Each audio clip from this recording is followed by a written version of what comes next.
Praise the Lord. Praise the Lord. Hallelujah. ପ୍ରଭୁଙ୍କର ଗୌରବ ପ୍ରଭୁ ଆମମାନଙ୍କୁ ପୁନର୍ବାର ଉତ୍ତମ ସମୟ ଦେଇଛନ୍ତି ଆଉ ତାଙ୍କର ବାକ୍ୟ ଶୁଣିବା ନିମନ୍ତେ ତେବେ ପ୍ରଭୁଙ୍କର ଚରଣ ତଳେ ଆମେ ଆରାଧନା କରି ଯାଇଛୁ। ଆରାଧନା କରୁ କରୁ ଆମେ ପୁନର୍ବାର ପ୍ରଭୁଙ୍କର ବାକ୍ୟକୁ ଶୁଣିବା। ଆଉ ଗତ ଦିନମାନଙ୍କରେ ଆମେ ଯାହା ପାଉଲଙ୍କର ବିଷୟରେ ଆମେ ଶୁଣିଥିଲୁ ପ୍ରଭୁଙ୍କର ବାକ୍ୟରୁ ଫିଲିପିଓ ତାର 3 ପର୍ବ 12 ପଦ ମଧ୍ୟରେ ପାଉଲ ଯାହା ପ୍ରକାଶ କଲେ ଆଉ ମୁଁ ଯେ ଏବେ ସେଇ ସମସ୍ତ ପ୍ରାପ୍ତ ହୋଇଅଛି ବା ସିଦ୍ଧି ଲାଭ କରିଅଛି ତାହା ନୁହେଁ, କିନ୍ତୁ ମୁଁ ଖ୍ରୀଷ୍ଟ ଯୀଶୁଙ୍କ ଦ୍ୱାରା ଧୃତ ହୋଇଥିବାରୁ ତାହା ଧରିବା ପାଇଁ ଦୌଡ଼ୁଅଛି। ଆଉ ସେ ବିଷୟକୁ ଆମେ ଭଲ ଭାବେ ଆମେ ଶୁଣିଛୁ। ପାଉଲ ପ୍ରଭୁଙ୍କର ଉଦ୍ଦେଶ୍ୟରେ ପ୍ରଭୁ ପାଉଲଙ୍କୁ ପ୍ରଭୁଙ୍କର ଉଦ୍ଦେଶ୍ୟ ନିମନ୍ତେ ସେ ଧରିଥିଲେ। ଆମେ ସେଥିରୁ ଧରିଥିବା 7ଟି ବିଷୟକୁ ଆମେ ଆଲୋଚନା କରିଛୁ।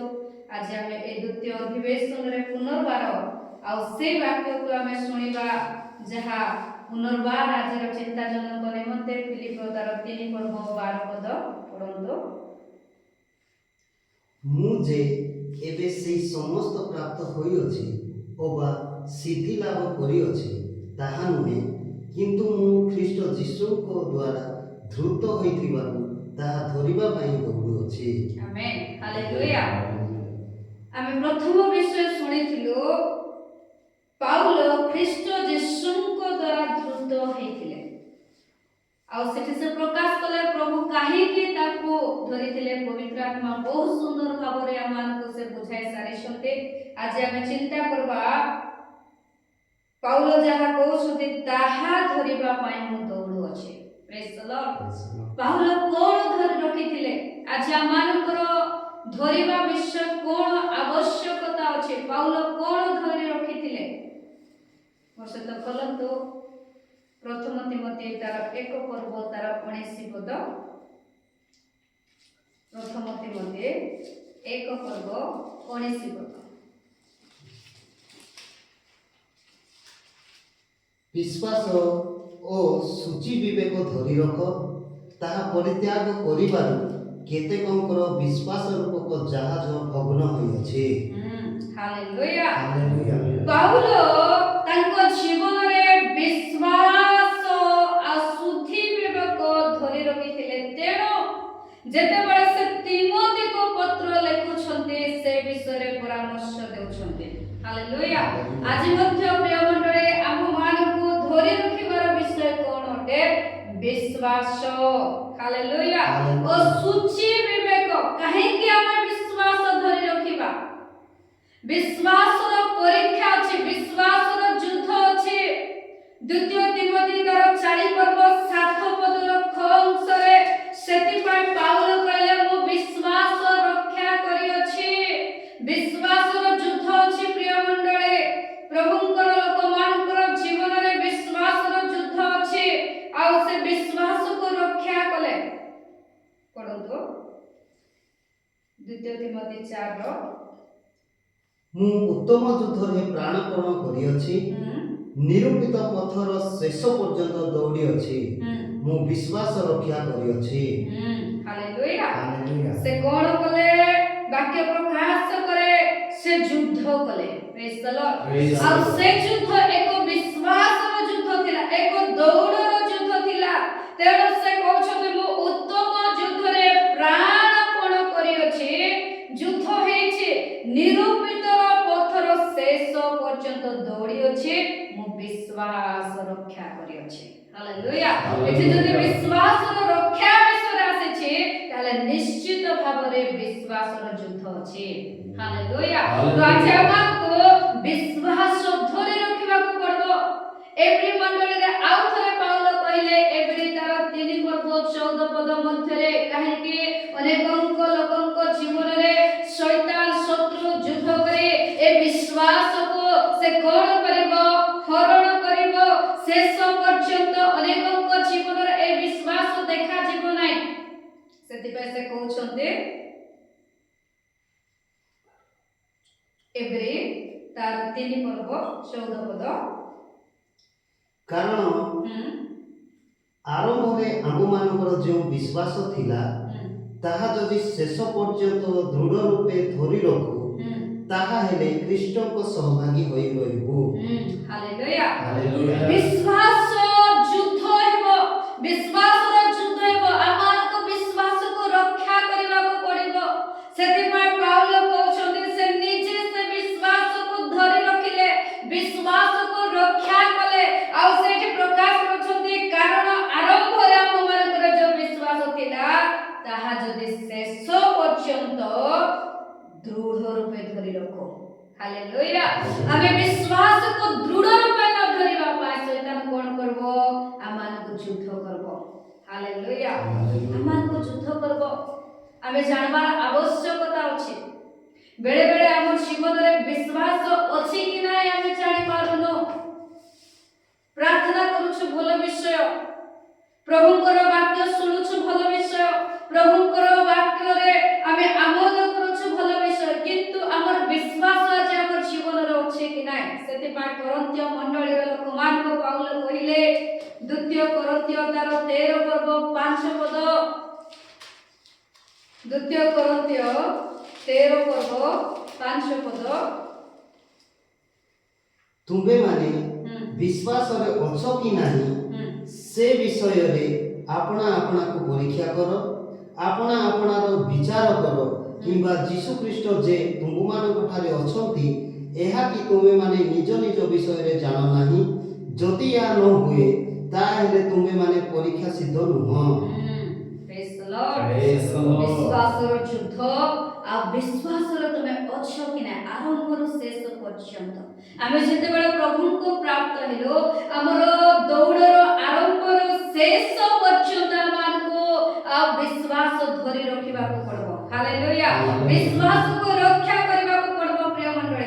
ସେଥିପାଇଁ ପାଉଲ ସେ ଚେତନା ଦେଉଛନ୍ତି ତୁମେମାନେ ବିଶ୍ୱାସରେ ଅଛ କି ନାହିଁ ସେ ବିଷୟରେ ଆପଣା ଆପଣାକୁ ପରୀକ୍ଷା କର। Praise the Lord. ଆମେ ବିଶ୍ୱାସରେ ଅଛୁ ବୋଲି ଭାବୁଥିବ, କିନ୍ତୁ ବେଳେ ବେଳେ ଯେତେବେଳେ ଗୋଟେ ଗୋଟେ ସମସ୍ୟା ଆସେ, ଆନ୍ଧି ଆସେ, ତୁଫାନ ଆସେ, ତାଡ଼ନା ଆସେ, ରୋଗ ଆସେ, ନିରାଶ ଆସେ, କ୍ଲେଶ ଆସେ, ସେତେବେଳେ ଆମର ଆତ୍ମିକ ଜୀବନ ଭାଙ୍ଗି ପଡ଼େ। ହାଲେଲୁୟା। କିନ୍ତୁ ଗୋଟେ ବିଶ୍ୱାସର ଯୁଦ୍ଧ ତାହା ନୁହେଁ, ସେ ବିଶ୍ୱାସରେ ଯୁଦ୍ଧ କରି ଜୟ ଲାଭ କରେ। Hallelujah.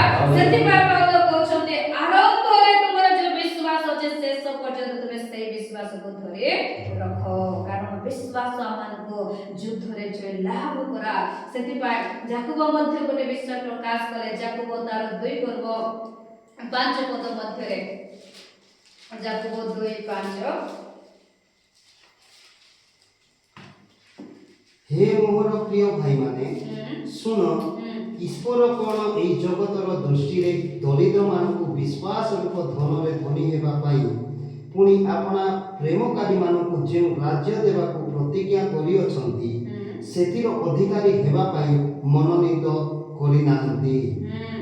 Hallelujah. Hallelujah. Praise the Lord. Praise the Lord. ବିଶ୍ୱାସରେ ଅଛ କି ନାହିଁ ତୁମର ପାଖରେ ଦିଆଯାଇଥିବା ସେ ବିଶ୍ୱାସ ଆତ୍ମାଙ୍କର ଦାନ ଅଟେ।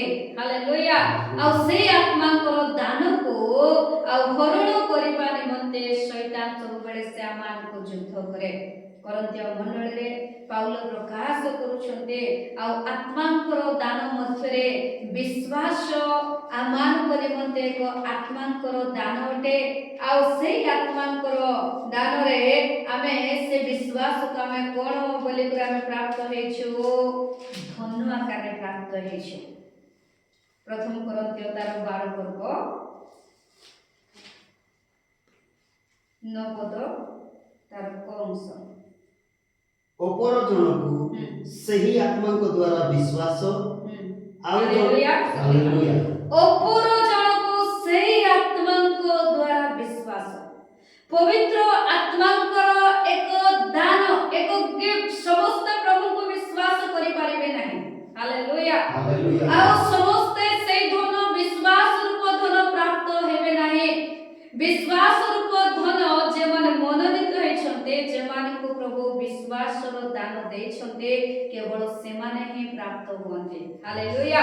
ସେଥିପାଇଁ ଯେତେବେଳେ ଯାକୁବ ଏଠି ପ୍ରକାଶ କରୁଛନ୍ତି କେଉଁମାନଙ୍କୁ ଦିଆଯାଇଛି ସେ ବିଶ୍ୱାସ ରୂପ ଧନ, ଏ ଜଗତର ବା ଦରିଦ୍ର ମାନଙ୍କୁ ହାଲେଲୁୟା ଯେତେ ଜଣ ସେଇ ଧନ ପାଇଛନ୍ତି ବିଶ୍ୱାସ ରୂପ ଯୋଉ ଧନ ଅଛି ଆଉ ତାହା ନିଷ୍କଳଙ୍କ ନିର୍ଦାଗ ଆଉ ତାହା ଏକ ଆତ୍ମାଙ୍କର ଦାନ ସବୁବେଳେ ଆଉ ତାହା ଚୋରି ନ ହେବାର ଅଛି ହାଲେଲୁୟା ତାହା ଚୋରି ନ ହେବାର ଅଛି ସେଥିପାଇଁ ଆଉ ଯାକୋବ ପ୍ରକାଶ କରୁଛନ୍ତି ହେ ମୋର ପ୍ରିୟ ଭାଇମାନେ ଶୁଣ ହାଲେଲୁୟା ଶୁଣ ଈଶ୍ୱର କଣ এই ଜଗତର ଦୃଷ୍ଟିରେ ଦରିଦ୍ର ମାନଙ୍କୁ ବିଶ୍ୱାସ ରୂପ ଧନରେ ଧନୀ ହେବା ପାଇଁ ପୁଣି ଆପଣା ପ୍ରେମକାରୀ ମାନଙ୍କୁ ଯେଉଁ ରାଜ୍ୟ ଦେବାକୁ ପ୍ରତିଜ୍ଞା କରିଅଛନ୍ତି ସେଥିର ଅଧିକାରୀ ହେବା ପାଇଁ ମନୋନୀତ କରିନାହାନ୍ତି ହାଲେଲୁୟା ଆମର ମନୋନୀତର ଆହ୍ୱାନର ଏକ କାରଣ ମଧ୍ୟ ଅଛି ଆମେ ବିଶ୍ୱାସ ରୂପ ଧନରେ ପରିପୂର୍ଣ୍ଣ ହେବା ହାଲେଲୁୟା ଆଉ এই ଧନକୁ ହରଣ କରିବା ପାଇଁ এই ଧନକୁ ନଷ୍ଟ କରିବା ପାଇଁ ଏ ବିଶ୍ୱାସର ଧନକୁ ଛଡ଼ାଇ କରି ନେବା ପାଇଁ ଆଉ ସବୁବେଳେ ଶତ୍ରୁ ଛକି ବସେ ଆମ ଜୀବନରେ ସେ ଯୁଦ୍ଧ କରେ ହାଲେଲୁୟା ସେଥିପାଇଁ ପାଉଲ କଣ କହୁଛନ୍ତି ମୁଁ ତାହା ଧରିବା ପାଇଁ ଦୌଡୁଅଛି ଆଉ ମୁଁ ଶେଷ ପର୍ଯ୍ୟନ୍ତ ଦୌଡ଼ି ଅଛି ହାଲେଲୁୟା ସେ ଦୌଡୁଥିଲେ ଫିଲିପିଓରେ ଆଉ ସେ ତିମୋଥିରେ ସେ ପ୍ରକାଶ କରୁଛନ୍ତି ମୁଁ ଦୌଡ଼ି ସାରିଛି ବୋଲି ପଢ଼ନ୍ତୁ ତିମୋଥିରେ ସେ ପ୍ରକାଶ କରୁଛନ୍ତି ସେ କଣ କରିଛନ୍ତି ସେ ଦୌଡ଼କୁ ଶେଷ କରିଛନ୍ତି ହାଲେଲୁୟା ସେ ଦୌଡ଼କୁ ଶେଷ କରିଛନ୍ତି ସେ ଦୌଡ଼ି ଅଛି ବୋଲି କହିଲେ ତାର 7 ପଦ 4-7 ମୁଁ ଉତ୍ତମ ଯୁଦ୍ଧରେ ପ୍ରାଣପଣ କରିଅଛି ନିରୂପିତ ପଥର ଶେଷ ପର୍ଯ୍ୟନ୍ତ ଦୌଡ଼ି ଅଛି ହାଲେଲୁୟା ସେ ଦୌଡ଼ ଆରମ୍ଭ କଲେ ବିଶ୍ୱାସର ଦୌଡ଼ ଆରମ୍ଭ କଲେ ଆଉ ବିଶ୍ୱାସର ଯୁଦ୍ଧର ଯୋଉ ଦୌଡ଼ ଥିଲା ତାହା ଶେଷ ମଧ୍ୟ କଲେ ଆଉ ସେ ଦୌଡ଼ରେ ଆପଣ ବିଶ୍ୱାସକୁ ସେ ଧରି ରଖିଲେ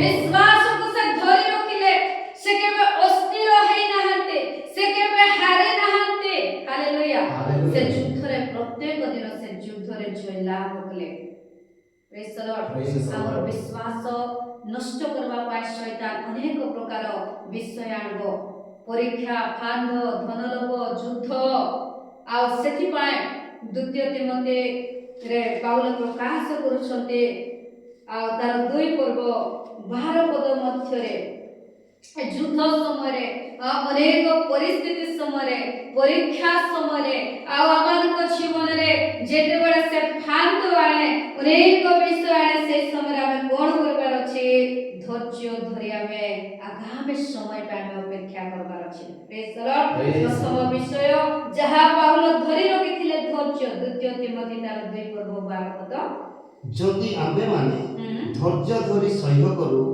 ତେବେ ତାହାଙ୍କ ସହିତ ମଧ୍ୟ ରାଜତ୍ୱ କରିବା ଯଦି ଆମ୍ଭେମାନେ ତାହାଙ୍କୁ ଅସ୍ୱୀକାର କରୁ ତେବେ ସେ ମଧ୍ୟ ଆମ୍ଭମାନଙ୍କୁ ଅସ୍ୱୀକାର କରିବେ ହାଲେଲୁୟା ଯୁଦ୍ଧ ସମୟରେ ପାଉଲ ପ୍ରକାଶ କରୁଛନ୍ତି ଧୈର୍ଯ୍ୟର ସହିତ ସେ ଦୌଡ଼ିଲେ ହାଲେଲୁୟା ଆମର ଜୀବନକୁ ବିଶ୍ୱାସକୁ ଅସ୍ଥିର କରିବା ପାଇଁ ଅନେକ ପ୍ରକାର ପରୀକ୍ଷା ଆଣିବ ଶୈତାନ କିନ୍ତୁ ଆମେ ସେଥି ମଧ୍ୟରେ ଆମେ କଣ ଥିବାର ଅଛି ସ୍ଥିର ଥିବାର ଅଛି ହାଲେଲୁୟା ଏ ବିଶ୍ୱାସର ଅନେକ ଲୋକ ହାରିଗଲେ ଅନେକ ଲୋକଙ୍କର ଜୀବନରେ ବିଶ୍ୱାସର ପରୀକ୍ଷାରେ ଯୁଦ୍ଧ ଆସିଛି ପ୍ରଥମ ତିମୋଥୀ ତାର 6 ପର୍ବ 9 ପଦ ଯଦି ଆମେ ଦେଖିବା ପ୍ରଥମ ତିମୋଥୀ 6 ପର୍ବ 9 ପଦ ଆଉ ବିଶ୍ୱାସ ସେମାନଙ୍କର କଣ ହେଇଛି ପଢ ମାତ୍ର ଯେଉଁମାନେ ଧନୀ ହେବାକୁ ଇଚ୍ଛା କରନ୍ତି ସେମାନେ ପରୀକ୍ଷା ଓ ଫାନ୍ଦରେ ପୁଣି ଅନେକ ପ୍ରକାର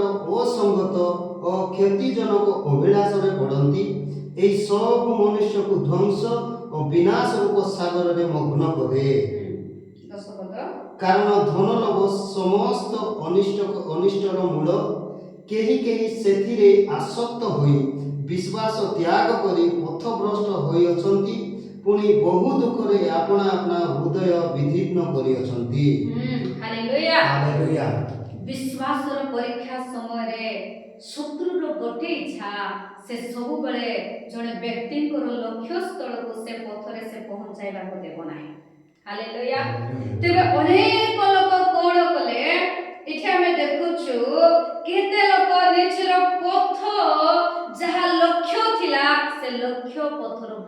ହେଇଛନ୍ତି। ହାଲେଲୁୟା। ଆଉ ସେମାନଙ୍କର ଆଉ କାରଣ କଣ ଥିଲା ନା ସେମାନଙ୍କର ଜୀବନରେ ବିଶ୍ୱାସରୁ ବିମୁଖ କରିବା ପାଇଁ ସେମାନଙ୍କ ଜୀବନରେ ପରୀକ୍ଷା ଆସିଛି, ଫାନ୍ଦ ଆସିଛି, ଆଉ ଅନେକ ଅସଙ୍ଗତା ଆସିଛି, କ୍ଷତିଜନକ ଅଭିଳାଷ ମଧ୍ୟ ଆସିଛି। ହାଲେଲୁୟା। ମାତ୍ର ଯେଉଁମାନେ ଧନୀ ହେବାକୁ ଇଚ୍ଛା କରନ୍ତି ସେମାନେ ପରୀକ୍ଷା, ଫାନ୍ଦ, ପୁଣି ଅନେକ ପ୍ରକାର ଅସଙ୍ଗତ ଓ କ୍ଷତିଜନକ ଅଭିଳାଷରେ ପଡ଼ନ୍ତି। ହାଲେଲୁୟା। ସେ ସବୁ କଣ କଲା? ମନୁଷ୍ୟକୁ ଧ୍ୱଂସ କଲା ଆଉ ବିନାଶ ରୂପ ସାଗରରେ ମଗ୍ନ କଲା। ତେବେ ସେଠିରେ ଯେଉଁମାନେ ଆସକ୍ତ ହେଲେ, ଆସକ୍ତ ହେବା ଦ୍ୱାରା ସେମାନଙ୍କର ବିଶ୍ୱାସକୁ ଛାଡ଼ି ପଥଭ୍ରଷ୍ଟ ହେଇଗଲେ। ହାଲେଲୁୟା। ନିଜ ନିଜର ବିଶ୍ୱାସକୁ ସେମାନେ ରକ୍ଷା କରିପାରିଲେ ନାହିଁ। ପ୍ରେଜ୍ ଦ ଲର୍ଡ। ଆଜି ଆମ ଜୀବନରେ ଆମେ ଯାତ୍ରା ପଥରେ ଅଛୁ ପ୍ରିୟ ମଣ୍ଡଳୀ। ଆମେ ବିଶ୍ୱାସକୁ ଧରି ରଖିବାର ଆବଶ୍ୟକତା ଅଛି। ବିଶ୍ୱାସକୁ ଆମେ ଧରି କରି ଚାଲିବାର ଆବଶ୍ୟକତା ଅଛି। ଆଉ ତାର 20 ପଦରେ ସେଥିପାଇଁ ତିମୋଥୀକୁ ପାଉଲ ପ୍ରକାଶ କରୁଛନ୍ତି। ପାଉଲ ତିମୋଥୀକୁ କହୁଛନ୍ତି କଣ ବୋଲି 20 ପଦ? ହେ ତିମୋଥୀ, ତୁମ୍ଭଠାରେ ଯାହା ସମର୍ପିତ ହୋଇଅଛି ତାହା ରକ୍ଷା କର। ଅସାର, ବକୁଆପଣା ଓ ତଥାକଥିତ ଜ୍ଞାନର ଯୁକ୍ତି ତର୍କକୁ ବିମୁଖ ହୁଅ। ହାଲେଲୁୟା। ଦେଖ ଆମର ବିଶ୍ୱାସକୁ ଯୁଦ୍ଧ କରି ହରାଇବା ପାଇଁ ସବୁବେଳେ କେତେଟା ବିଷୟ ଆସେ ଆମ ସମ୍ମୁଖରେ। ଆମେ ଦେଖିଲୁ ତାର 9-10ରେ ପରୀକ୍ଷା ଆସେ, ଫାନ୍ଦ ଆସେ, ଅସଙ୍ଗତ ଆସେ, କ୍ଷତିଜନକ ଅଭିଳାଷ ଆସେ। 20 ପଦରେ ତିମୋଥୀକୁ କହୁଛନ୍ତି ଏ ଯୁକ୍ତି ତର୍କ ମଧ୍ୟ ଅସାର, ବକୁଆପଣ, ତଥାକଥିତ ଜ୍ଞାନର ଯୁକ୍ତି ତର୍କର ବିମୁଖ। ଏହା ଦ୍ୱାରା ମଧ୍ୟ ଜଣେ ଜଣେ ବ୍ୟକ୍ତିଙ୍କର ବିଶ୍ୱାସ କଣ ହେବ? ହରଣ ହେବ। ସେଥିପାଇଁ ତାହା ରକ୍ଷା କର ବୋଲି କୁହାଯାଉଛି। ତାର 21 ପଦ, କେହି କେହି ତାହା ଅବଲମ୍ବନ କରି ବିଶ୍ୱାସ ସମ୍ବନ୍ଧରେ ପଥଭ୍ରଷ୍ଟ ହୋଇଅଛନ୍ତି। ଅନୁଗ୍ରହ ତୁମମାନଙ୍କ ସହବର୍ତ୍ତୀ ହେଉ। ପ୍ରେଜ୍ ଦ ଲର୍ଡ। ହାଲେଲୁୟା। ପ୍ରଭୁଙ୍କର ଲୋକମାନେ ଯୁକ୍ତି ତର୍କ କରିବାର ଆବଶ୍ୟକତା ନାହିଁ। ପ୍ରଭୁଙ୍କର ଲୋକମାନେ ଅସାର, ବକୁଆପଣରେ ଆଉ ଧ୍ୟାନ ଦେବାର ଆବଶ୍ୟକତା ନାହିଁ। କାହିଁକି? ତା ଦ୍ୱାରା ମଧ୍ୟ ପାଉଲ ପ୍ରକାଶ କରୁଛନ୍ତି କେହି କେହି ତାହା ଅବଲମ୍ବନ କରି ବିଶ୍ୱାସ ସମ୍ବନ୍ଧରେ ପଥଭ୍ରଷ୍ଟ ହେଇଛନ୍ତି। ହାଲେଲୁୟା। ବିଶ୍ୱାସକୁ ଧରି ରଖି ପାରିଲେ ନାହିଁ, ବିଶ୍ୱାସ ସମ୍ବନ୍ଧରେ ପଥଭ୍ରଷ୍ଟ ହେଲେ। ହାଲେଲୁୟା। ଏ ଅସାର, ବକୁଆପଣ, ଜ୍ଞାନର ଯୁକ୍ତି ତର୍କ ଆମମାନଙ୍କର ଜୀବନରେ ନ ହେବା ଆବଶ୍ୟକତା ଅଛି। 2 ତିମୋଥୀ ତାର 2 ପର୍ବ 16 ପଦରେ ପୁନର୍ବାର ପାଉଲ ସେଥିପାଇଁ ସେ କଣ କହୁଛନ୍ତି? 2:16 କିନ୍ତୁ ଅସାର, ବକୁଆପଣରୁ ପୃଥକ ରୁହ, କାରଣ ଯେଉଁମାନେ ସେଥିରେ ଲିପ୍ତ ହେବେ ସେମାନେ ଅଧର୍ମରେ ଅଧିକ ବୃଦ୍ଧି ପାଇବେ। ସେମାନେ ବିଶ୍ୱାସରେ ବଳବାନ ହେବେ ନାହିଁ। ଯେଉଁମାନେ ଅସାର ଯୁକ୍ତି ତର୍କରେ ଅଛନ୍ତି, ଏକରେ ତ ସେମାନଙ୍କର ବିଶ୍ୱାସ ପଥଭ୍ରଷ୍ଟ ହେବ, ଦ୍ୱିତୀୟରେ ସେମାନଙ୍କର ଜୀବନରେ କଣ ଆସିବ? ଅଧର୍ମ ବୃଦ୍ଧି ପାଇବ। ପ୍ରେଜ୍ ଦ ଲର୍ଡ। କିନ୍ତୁ ଅସାର, ବକୁଆପଣରୁ ପୃଥକ ରୁହ, କାରଣ ଯେଉଁମାନେ ସେଥିରେ ଲିପ୍ତ ହେବେ ସେମାନେ ଅଧର୍ମରେ ଅଧିକ ବୃଦ୍ଧି ପାଇବେ। ହାଲେଲୁୟା। ଆମର ଜୀବନରେ ଆମେ ଆମର ବିଶ୍ୱାସ ବୃଦ୍ଧି ପାଉ। ଆମର ଜୀବନରେ ଆମର ବିଶ୍ୱାସ ଦିନ ପ୍ରତିଦିନ ବଳବାନ ହେଉ। ସେଥିପାଇଁ ଆହୁରି ତିମୋଥୀକୁ ପାଉଲ ଜଣାଉଛନ୍ତି ଏ ଅସାର, ବକୁଆପଣ କଣ? 1 ତିମୋଥୀ ତାର 1 ପର୍ବ ଯଦି ଆମେ ଦେଖିବା, 1 ତିମୋଥୀ 1 ପର୍ବ ତାର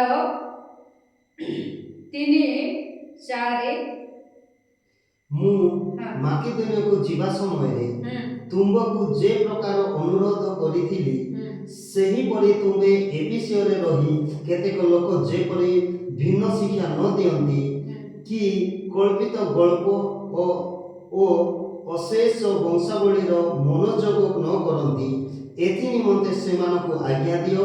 ସେହି ସ୍ୱଭାବତ ବିଶ୍ୱାସ ସମ୍ବନ୍ଧୀୟ ଈଶ୍ୱରଙ୍କ ବିଧାନର ଉପକାରୀ ନ ହୋଇ ବରଂ ଯୁକ୍ତି ତର୍କ ସୃଷ୍ଟି କରେ। ତାହା ଧର୍ମ ଶିକ୍ଷାର ଉଦ୍ଦେଶ୍ୟ ଅଟେ। କେହି କେହି ଏ ସମସ୍ତ ବିଷୟ ପ୍ରତି ଲକ୍ଷ୍ୟ ନ କରି ଅସାର କଥାରେ ଆସକ୍ତ ହୋଇ ପଥଭ୍ରଷ୍ଟ ହୋଇଅଛନ୍ତି।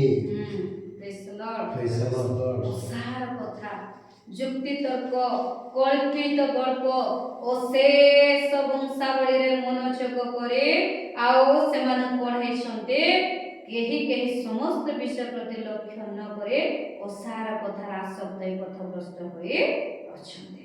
ଏସବୁ ବିଷୟ ଈଶ୍ୱରଙ୍କର ବିଧାନ ଈଶ୍ୱରଙ୍କର ବିଧି ନିୟମ ବାହାରେ କାର୍ଯ୍ୟ କରେ ଆଉ ସେ ବିଷୟ ଜଣେ ବ୍ୟକ୍ତିକୁ ବିଶ୍ୱାସର ବିମୁଖ କରାଏ। ହାଲେଲୁୟା। ଜଣେ ବ୍ୟକ୍ତିକୁ ବିଶ୍ୱାସର ବିମୁଖ କରାଏ। ଏ ଅସାର ବିଷୟ ସକଳ କ'ଣ ଯାହାକି ପ୍ରଭୁଙ୍କର ଈଶ୍ୱରଙ୍କ ନିକଟରେ କରୁଥିବା ବିଶ୍ୱାସର ବିମୁଖ କରାଏ। ଏ ବିଷୟ ତାର 5 ପର୍ବ 6 ପଦ ଅସାର ବିଷୟକୁ ପାଉଲ ଜଣାଉଛନ୍ତି ଏଫେସୀୟ ମଣ୍ଡଳୀର ଲୋକମାନଙ୍କୁ 5:6 କେହି ତୁମମାନଙ୍କୁ ଅସାର କଥାରେ ନ ବୁଲାଉ, କାରଣ ଏହି ସମସ୍ତ କୁକର୍ମ ହେତୁ ଅନାଜ୍ଞାବହ ସନ୍ତାନମାନଙ୍କ ଉପରେ ଈଶ୍ୱରଙ୍କ କ୍ରୋଧ ବର୍ତ୍ତେ। ହାଲେଲୁୟା। ଆମେ ଦେଖିଲୁ ଅଧର୍ମ ବୃଦ୍ଧି ପାଇବ। ଆଉ ଏଠି ଆମେ ଦେଖୁଛୁ ଯେତେବେଳେ ଜଣେ ବ୍ୟକ୍ତି ଅସାର କଥା ଦ୍ୱାରା ଜଣକୁ ଭୁଲାଉଛି, ସେ ଭୁଲୁଛି, ସେ ଅସାର କଥାରେ ଭୁଲିଲା ପରେ ଈଶ୍ୱରଙ୍କର କ୍ରୋଧ ତାର ଉପରେ ବର୍ତ୍ତିବ ପୁଣି। ପ୍ରେଜ୍ ଦ ଲର୍ଡ। ସେଥିପାଇଁ ପ୍ରଭୁ ପାଉଲଙ୍କ ମୁଖ ଦ୍ୱାରା ପବିତ୍ର ଆତ୍ମା ଏଫେସୀୟ ମଣ୍ଡଳୀର ଲୋକମାନଙ୍କୁ ଲେଖୁଛନ୍ତି କେହି ତୁମମାନଙ୍କୁ ଅସାର କଥାରେ ନ ଭୁଲାଉ, କାରଣ ଏହି ସମସ୍ତ କୁକର୍ମ ହେତୁ ଅନାଜ୍ଞାବହ ସନ୍ତାନମାନଙ୍କ ଉପରେ ଈଶ୍ୱରଙ୍କର କ୍ରୋଧ ବର୍ତ୍ତେ। ହାଲେଲୁୟା। ଆଉ ତା ତଳେ ମଧ୍ୟ ଲେଖୁଛନ୍ତି ଅତଏବ ତୁମେମାନେ ସେମାନଙ୍କର ସହଭାଗୀ ହୁଅ ନାହିଁ। ଯେଉଁ ସ୍ଥାନରେ ଯୁକ୍ତି ତର୍କ ହେଉଛି, ଯେଉଁ ସ୍ଥାନରେ ଅସାର କଥା ଚାଲୁଛି, ସେ ସ୍ଥାନରୁ ତୁମେ ବିମୁଖ ହୁଅ, ପଳାୟନ କର। ହାଲେଲୁୟା। ସେମାନଙ୍କର ସହଭାଗୀ ହୁଅ ନାହିଁ। ପ୍ରଥମ ତିମୋଥୀ 4 ପର୍ବ 7 ପଦ ପ୍ରଥମ ତିମୋଥୀ 4 ପଦ 7 ପଦରେ ସେ ଆହୁରି ପ୍ରକାଶ କରୁଛନ୍ତି କିନ୍ତୁ ବୃଦ୍ଧା ସ୍ତ୍ରୀ ମାନଙ୍କର ଅସାର କାହାଣୀ ସବୁ ଅଗ୍ରାହ୍ୟ କର, ଈଶ୍ୱର ପରାୟଣ ଜୀବନ ଯାପନ କରିବା ନିମନ୍ତେ ଅଭ୍ୟାସ କର। ହାଲେଲୁୟା। ଆଜି ଅସାର ଆଉ ଗୋଟେ ଅସାର କ'ଣ? ଆଉ ଗୋଟେ ଅସାର ବିଷୟ ହେଲା ବୃଦ୍ଧ ଲୋକମାନଙ୍କର କଳ୍ପିତ କାହାଣୀ। ପ୍ରେଜ୍ ଦ ଲର୍ଡ। ଏହା ମଧ୍ୟ ଏକ ଅସାର ବିଷୟ ଅଟେ। ବୃଦ୍ଧା ସ୍ତ୍ରୀ ମାନଙ୍କର ଅସାର କାହାଣୀ ସବୁ ଅଗ୍ରାହ୍ୟ କର। ଏମିତି ହେଲା ସେମିତି ହେଲା, ଆମେ ବସିକରି ତାଙ୍କର ବିଷୟ ସେ ମନଗଢ଼ା କାହାଣୀକୁ ଶୁଣିଲେ ହେବ ନାହିଁ। ପ୍ରେଜ୍ ଦ ଲର୍ଡ। ସେ କହୁଛନ୍ତି ତୁମେ ଅଗ୍ରାହ୍ୟ କର, ଈଶ୍ୱର ପରାୟଣ ଜୀବନ ଯାପନ କରିବା ନିମନ୍ତେ ଅଭ୍ୟାସ କର। ହାଲେଲୁୟା। ଏସବୁ ଅସାର ବିଷୟ ଅଟେ। ପ୍ରେଜ୍ ଦ ଲର୍ଡ। ଅସାର ବିଷୟ। ଆହୁରି ଅସାର ବିଷୟ କୋଉଟା? ପ୍ରଥମ କରନ୍ଥୀୟ 16 ପର୍ବ ତାର 13 ପଦରେ ଆମେ ଦେଖିବା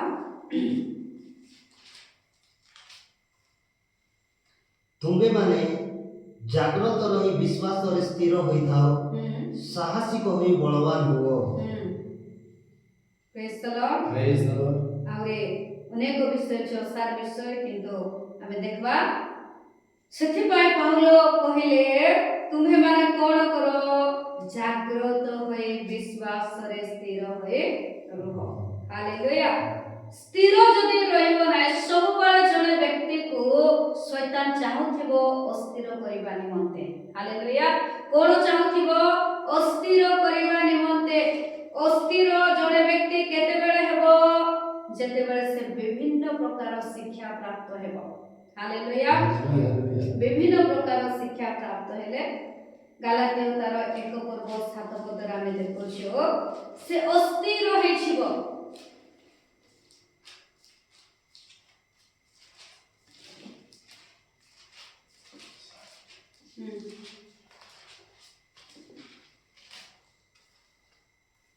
ତାହା ଅନ୍ୟ ସୁସମାଚାର ସୁଦ୍ଧା ନୁହେଁ, କେବଳ କେତେକ ତୁମମାନଙ୍କୁ ଅସ୍ଥିର କରୁଅଛନ୍ତି ଓ ଖ୍ରୀଷ୍ଟଙ୍କ ସୁସମାଚାରକୁ ବିକୃତ କରିବାକୁ ଇଚ୍ଛା କରୁଅଛନ୍ତି।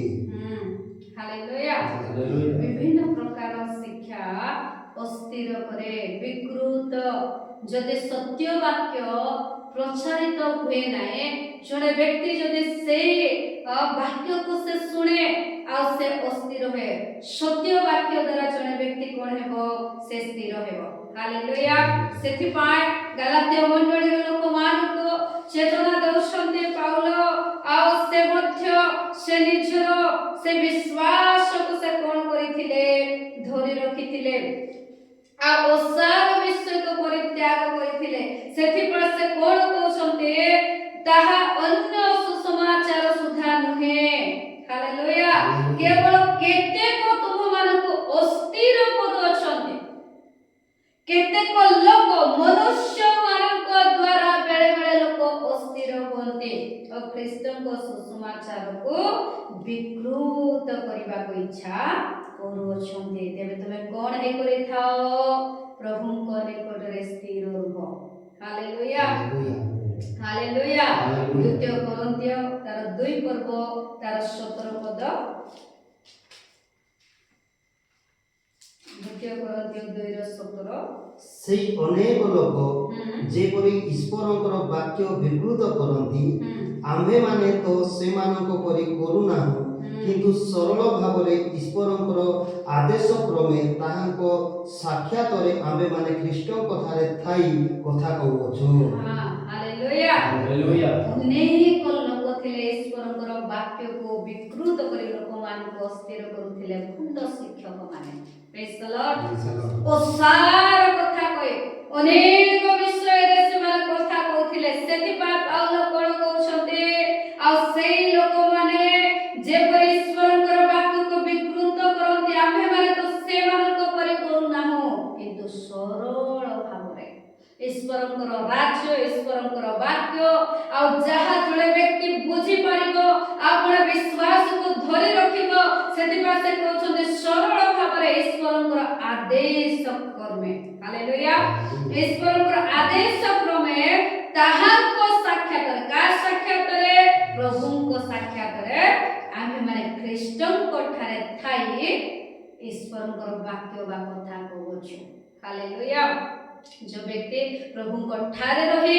ପ୍ରଭୁଙ୍କର ବାକ୍ୟକୁ ପ୍ରକାଶ କରେ ତାହା ଶୁଣିବା ଦରକାର ହାଲେଲୁୟା ଯଦି ଜଣେ ପ୍ରଭୁଙ୍କ ଠାରେ ରହୁ ନାହିଁ ପ୍ରଭୁଙ୍କର ବାକ୍ୟ ଆଉ ବାହାରେ କଥା କହୁଛେ ତାହେଲେ ଆମେ ତାହାକୁ ଶୁଣିବା ନାହିଁ କାହିଁକି ତାହା ଦ୍ୱାରା ଆମ ଜୀବନରେ ବିଶ୍ୱାସର ସ୍ଥିରତା ଆସିବ ହାଲେଲୁୟା ତେବେ ପ୍ରଭୁ ଚାହୁଁଛନ୍ତି ଆଉ ଆମେ ବିଶ୍ୱାସକୁ ଧରି ରଖିବା ପାଉଲ କହିଲେ ମୁଁ ବିଶ୍ୱାସକୁ ରକ୍ଷା କରି ଅଛି ପ୍ରେଜ୍ ଦ ଲର୍ଡ ଆଉ କୋଣ ଆମେ ଧରି ରଖିବା ଦ୍ୱିତୀୟ ଥେସଲୋନିକ୍ୟ 2 पर्व 14 पद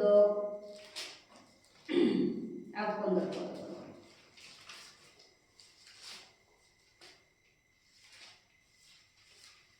द्वितीय थेसलोनिक्य 2:14 ଆଉ 15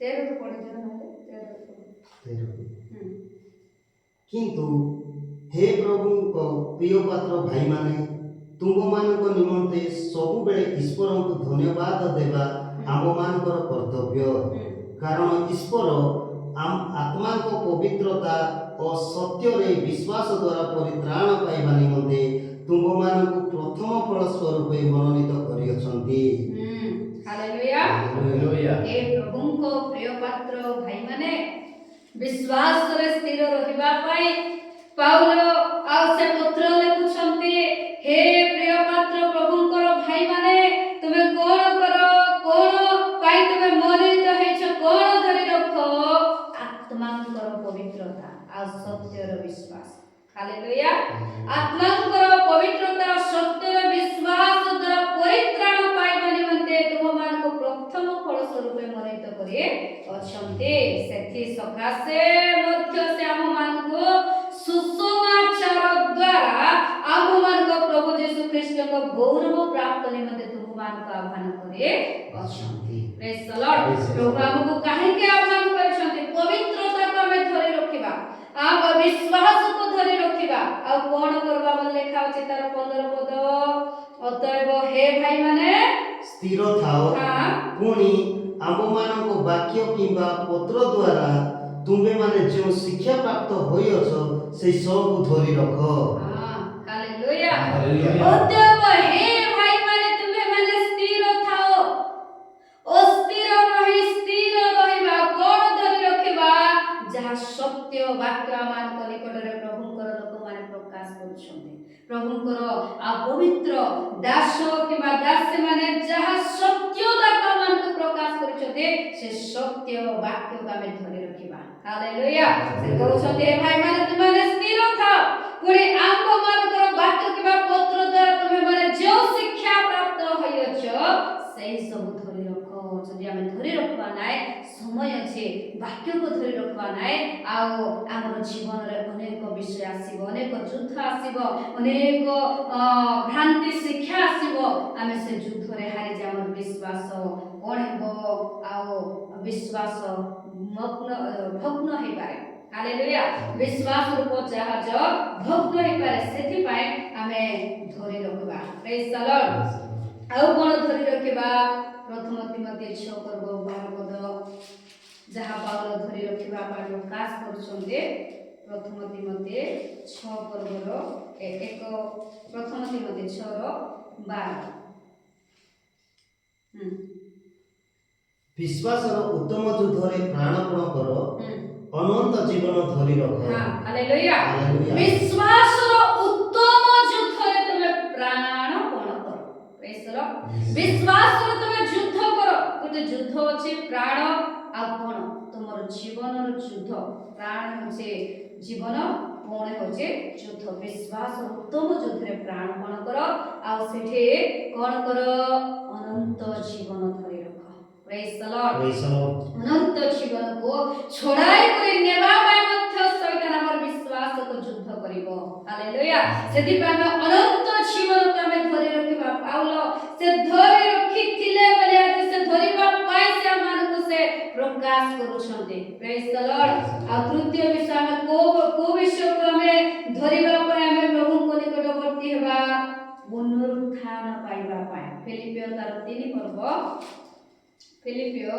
3 तार 10 आ 11 जे परि मु ताहाको पुनरुत्थान शक्ति और ताहाको मृत्यु भोगरे ताहाको तुल्य होई ताहाको दुख भोगर सहभागिता ज्ञात हुए एवं कौनसी प्रकार मृत मानक मध्य पुनरुत्थान प्राप्त होई पारे हालेलुया सेति पाए से दौड़ुथिले प्रेज द लॉर्ड से धरिबा पाए दौड़ुथिले सेति पाए से गोटे विषय प्रकाश कले प्रिय मंडळी से फिलिपियो मध्य रे आउ तार 3 पर्व तार 14 पद मध्य रे से कोन बोले कहउछन्ते तार 13 14 हे भाई माने मु ए पर्यंत ताहा धरि अछि बोली मने करू नाही किंतु गोटिए विषय मु करू अछि पश्चात विषय सब मनरु दूर करी सम्मुखरे थिबा विषय गुड़िक प्रति दृष्टि रखी ख्रीष्ट जीशुଙ୍କ ठारे ईश्वरଙ୍କର स्वर्गीय आभार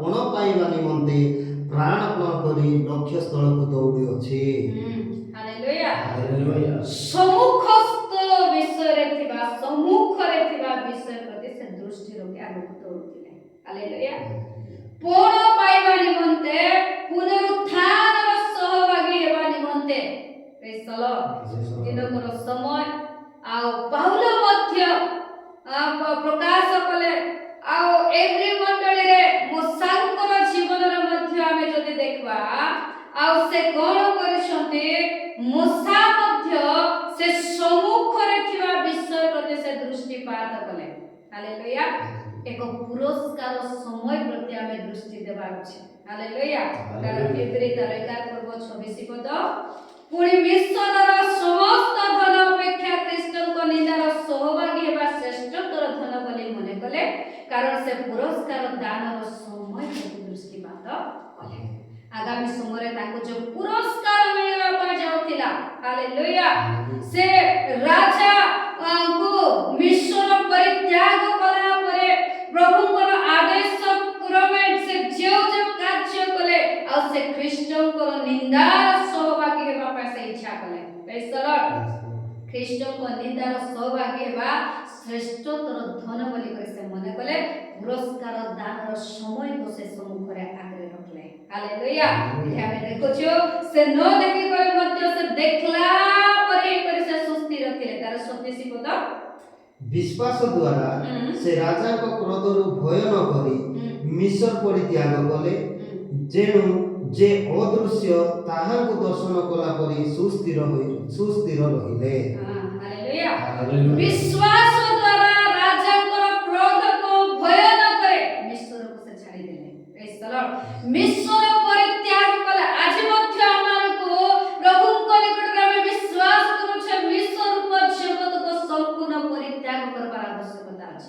ହାଲେଲୁୟା। ହାଲେଲୁୟା। ଯେତେବେଳେ ଛାଡ଼ିଦେଲେ, ଛାଡ଼ିଲା ପରେ ସେ କଣ କହୁଛନ୍ତି, ଯେଣୁ ଯେ ଅଦୃଶ୍ୟ ତାହାଙ୍କୁ ଦର୍ଶନ କଲା ପରେ ସେ ବିଶ୍ୱାସରେ ସୁସ୍ଥିର ରହିଲେ।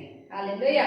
ଆମ ଜୀବନରେ ମଧ୍ୟ ଆମେ ସୁସ୍ଥିର ରହିବା। ପ୍ରେଜ୍ ଦ ଲର୍ଡ। Praise the Lord. ଆଉ ସେ ବିଷୟକୁ ଆଉ ଥରେ ପାଉଲ ପ୍ରକାଶ କରୁଛନ୍ତି, ଆମେ ସ୍ୱର୍ଗୀୟ ଆହ୍ୱାନର ପଣ ପାଇବା ପାଇଁ ପ୍ରଭୁଙ୍କ ନିକଟରେ ଆମେ ସୁସ୍ଥିର ରହିବା। ଫିଲିପିଓ ତାର 3:14 ଫିଲିପିଓ 3:14 ପଶ୍ଚାତ୍ ବିଷୟ ସବୁ ମନରୁ ଦୂର କରି ସମ୍ମୁଖରେ ଥିବା ବିଷୟ ଗୁଡ଼ିକ ପ୍ରତି ଦୃଷ୍ଟି ରଖି ଖ୍ରୀଷ୍ଟ ଯୀଶୁଙ୍କ ଠାରେ ଈଶ୍ୱରଙ୍କର ସ୍ୱର୍ଗୀୟ ଆହ୍ୱାନର ପଣ ପାଇବା ନିମନ୍ତେ ପ୍ରାଣପଣ କରି ଲକ୍ଷ୍ୟ ସ୍ଥଳକୁ ଦୌଡ଼ିଅଛି। ହାଲେଲୁୟା। ଆମ ଜୀବନରେ ସ୍ୱର୍ଗୀୟ ଆହ୍ୱାନର ପଣ ଯାହା ଆଗାମୀ ସମୟରେ ପ୍ରଭୁ ଦେବା ପାଇଁ ଯାଉଛନ୍ତି ତାହାକୁ ଧରି ରଖିବା ପାଇଁ ଆମେ ଚେଷ୍ଟା କରିବା। ହାଲେଲୁୟା। ଆଉ କଣ କହୁଛନ୍ତି ସେ ଦ୍ୱିତୀୟ ତିମୋଥୀ ତାର 4:8 ତାର ଧାର୍ମିକତାର ମୁକୁଟକୁ ସେ ଧରି ରଖିବା ପାଇଁ ଚାହୁଁଛନ୍ତି, ପ୍ରାପ୍ତ କରିବା ପାଇଁ ଚାହୁଁଛନ୍ତି। ଆଦ୍ୟାବଧି ମୋ ନିମନ୍ତେ ଧାର୍ମିକତାର ମୁକୁଟ ରଖାଯାଇଅଛି, ତାହା ସେଇ ମହାଦିନରେ ନ୍ୟାୟବାନ ବିଚାରକର୍ତ୍ତା ପ୍ରଭୁ ମୋତେ ଦେବେ। ପୁଣି କେବଳ ମୋତେ ନୁହେଁ, ମାତ୍ର ଯେତେ ଲୋକ ତାହାଙ୍କ ଆଗମନକୁ ପ୍ରିୟ ଜ୍ଞାନ କରନ୍ତି ସେମାନଙ୍କୁ ଦେବେ। ପ୍ରେଜ୍ ଦ Lord. Praise the Lord. Hallelujah. Hallelujah. Paul କଣ ପ୍ରକାଶ କରୁଛନ୍ତି ଏଠି? ବହୁତ ସୁନ୍ଦର ବିଷୟ ଗୋଟେ ସେ ପ୍ରକାଶ କରୁଛନ୍ତି। ପ୍ରେଜ୍ ଦ ଲର୍ଡ। ଯୋଉ ବିଷୟ କି ଆଗାମୀ ସମୟରେ ଆମ ସମ୍ମୁଖରେ ଅଛି, ଆଉ ସେ ସମ୍ମୁଖରେ ଥିବା ବିଷୟ ହେଲା ଧାର୍ମିକତାର ମୁକୁଟ। ହାଲେଲୁୟା। ପାଉଲ ପ୍ରକାଶ କରିଛନ୍ତି ସେ ଧାର୍ମିକତାର ମୁକୁଟ ଯାହାକି ମୋର ପାଇଁ ରଖାଯାଇଅଛି, ମୋର ସମ୍ମୁଖରେ ଅଛି, ତାହା ସେ ମହାଦିନରେ ନ୍ୟାୟବାନ ବିଚାରକର୍ତ୍ତା ପ୍ରଭୁ ମୋତେ ଦେବେ। ପ୍ରେଜ୍ ଦ ଲର୍ଡ। କେବଳ ଆଉ ମୋତେ ନୁହେଁ, ମାତ୍ର ଯେତେ ଲୋକ ତାହାଙ୍କ ଆଗମନକୁ ପ୍ରିୟ ଜ୍ଞାନ କରନ୍ତି। ପ୍ରେଜ୍ ଦ ଲର୍ଡ। ପ୍ରଭୁ ଯୋଉ ପୁନର୍ବାର ତାଙ୍କର ଗୁପ୍ତ ଆଗମନ କରିବା ପାଇଁ ଯାଉଛନ୍ତି, ତାଙ୍କ ଆଗମନକୁ ପ୍ରିୟ ଜ୍ଞାନ କରି ପ୍ରସ୍ତୁତ ହୁଅନ୍ତି, ସମ୍ପୂର୍ଣ୍ଣ ପରିଷ୍କୃତ ହୁଅନ୍ତି, ସେମାନଙ୍କ ପାଇଁ ପ୍ରଭୁ ସେ ମୁକୁଟ ରଖିଛନ୍ତି ତାହା ଧରିବା ପାଇଁ। ଆଉ ପାଉଲ କଣ କରିଥିଲେ ପ୍ରିୟ ମଣ୍ଡଳୀ, ସେ ଆଶା କରିଛନ୍ତି ଆମମାନଙ୍କୁ ମଧ୍ୟ ତାହା ସେ ପ୍ରକାଶ କରନ୍ତି। ହାଲେଲୁୟା। ଏଣୁକରି ଆମେ ପ୍ରଭୁଙ୍କ ନିକଟରେ ଆମେ ରହୁ ଅଛି ଆମମାନଙ୍କ ଜୀବନରେ ପାଉଲ ପରେ ଆମେ ପଶ୍ଚାତ୍ ବିଷୟକୁ ଆମେ ପରିତ୍ୟାଗ କରିବା। ପ୍ରେଜ୍ ଦ ଲର୍ଡ। ଆମେ ଦେଖୁଥିଲୁ ଏ ପଶ୍ଚାତ୍ ବିଷୟ କଣ? ପଶ୍ଚାତ୍ ବିଷୟ ହେଲା ଆମର ପୁରୁଣା ସ୍ୱଭାବ, ପଶ୍ଚାତ୍ ବିଷୟ ହେଲା ଥିଲା ଆମର ପୁରୁଣା ପାପ। ସେଥିପାଇଁ ବାକ୍ୟରେ ଲେଖାଯାଏ, ଦେଖ ପୁରାତନ ବିଷୟ ସବୁ ଲୋପ ପାଇଅଛି, ହାଲେଲୁୟା, ନୂତନ ବିଷୟ ସବୁ ହେଇଅଛି। ଯଦି ଆମେ ପ୍ରଭୁଙ୍କ ଠାରେ ଆସିଅଛୁ ତାହେଲେ ଆମକୁ କଣ କରିବାକୁ ପଡିବ? ପ୍ରଭୁଙ୍କ ନିକଟରେ ଆମକୁ ନୂଆ ଜୀବନ ଆରମ୍ଭ କରିବାକୁ ପଡିବ। ପ୍ରେଜ୍ ଦ ଲର୍ଡ। ପଶ୍ଚାତ୍ ବିଷୟ ସବୁ ମନରୁ ଦୂର କରି ସମ୍ମୁଖରେ ଥିବା ବିଷୟ ଗୁଡ଼ିକ ପ୍ରତି ଦୃଷ୍ଟି ରଖି ଖ୍ରୀଷ୍ଟ ଯୀଶୁଙ୍କ ଠାରେ ଈଶ୍ୱରଙ୍କର ସ୍ୱର୍ଗୀୟର ଆହ୍ୱାନର ପଣ ପାଇବା ନିମନ୍ତେ ପ୍ରାଣପଣ କରି ଲକ୍ଷ୍ୟ ସ୍ଥଳକୁ ଦୌଡ଼ୁଅଛି। ପ୍ରେଜ୍ ଦ ଲର୍ଡ। ଆମେ ସ୍ୱର୍ଗୀୟ ଆହ୍ୱାନର ପଣ ପାଇବା ପାଇଁ ଆମେ ଆହ୍ୱାନୀକୃତ ହୋଇଅଛୁ। ଆମର ପଶ୍ଚାତ୍ ବିଷୟକୁ ଆମେ ମନରୁ ଦୂର କରିବା, ପାପକୁ ଦୂର କରିବା, ଆମର ଜୀବନ ଥିବା ଆମର ବିଶ୍ୱାସକୁ ଆମେ ଧରି ରଖିବା। ଆଗାମୀ ସମୟରେ ଆଉ ଯାହା ମାନଙ୍କୁ ଶୈତାନ ଯୁଦ୍ଧ କରିବ, ଆଉ ଯୋଉ ଅସ୍ତ୍ର ସେ ବ୍ୟବହାର କରିବ, କେତେଟା ଅସ୍ତ୍ର ଆମମାନଙ୍କୁ ହରାଇବା ପାଇଁ ସେଠାରେ ବ୍ୟବହାର କରୁଛି। ଆମେ ଅନେକ ବିଷୟ ଦେଖିଲୁ, ପରୀକ୍ଷା, ଫାନ୍ଦ, ଧନଲୋଭ, ଆଉ ଓସାର, ଭୋଗାପଣ, ଅନେକ ବିଷୟ ସେ ଅସ୍ଥିର ଲୋକମାନଙ୍କୁ ପଠାଇ କରି ମଧ୍ୟ ସେ ଅସ୍ଥିର କରିବା ପାଇଁ ଚାହିଁବ, କିନ୍ତୁ ଆମେ ଉତ୍ତମ ଯୁଦ୍ଧ କରି ଆମେ ପଣ ପାଇବା। ହାଲେଲୁୟା। ଆମେ ସ୍ଥିର ହେବା, ପ୍ରଭୁଙ୍କର ବାକ୍ୟର ଅଧୀନରେ ଆମେ ରହିବା, ଆଉ ପ୍ରଭୁ ନିଶ୍ଚିତ ଭାବେ ଆମମାନଙ୍କୁ ସେ ବିଜୟତା ଦେବେ। ବାକ୍ୟ ଦେଇ ପ୍ରଭୁ ଆମମାନଙ୍କୁ ଆଶୀର୍ବାଦ କରନ୍ତୁ। ଆମେନ୍।